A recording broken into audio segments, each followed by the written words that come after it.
What's up, guys? Now, you guys know that I was a Christian, dedicated Christian, my whole life until February of this year. I was able to come to my senses, and in my quest to share the good news, I continue to look at the Old Testament, and there are things in there that you don't hear about when you go to church. I've spent a lot of time in all types of different churches, Catholic, Protestant,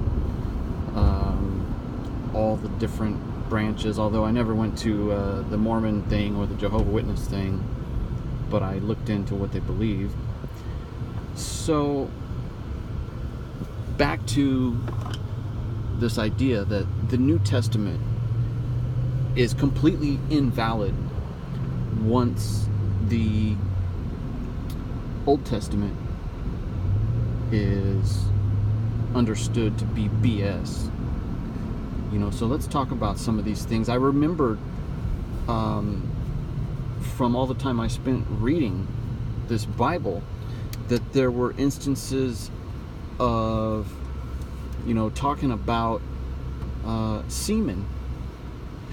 I started chuckling, so I went to Google and I put in Google semen in the Bible, and I was pretty amazed at the results.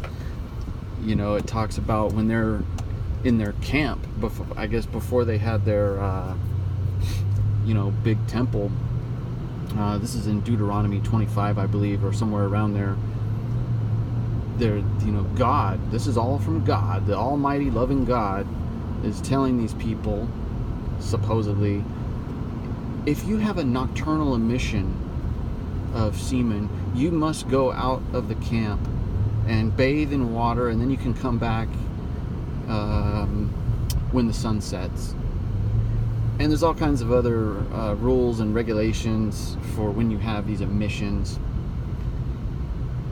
It's just silly. One other one that was surprising that I never heard about. Apparently, this was happening so frequently that God had to give a commandment.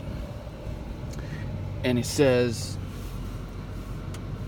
if two men are fighting, and the wife of one man steps in and grabs the other guy by the private parts, you are to cut off her hand. Wow. It's just so silly. God, what was the other thing?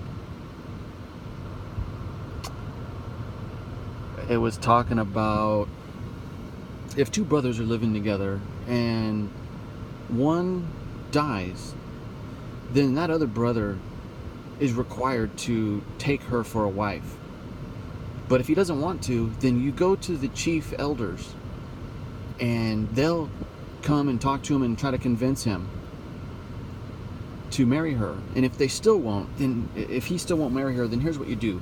You got to go and take off one of his sandals and then spit in his face, and then from here on out he'll be known as a sandalless kind of guy.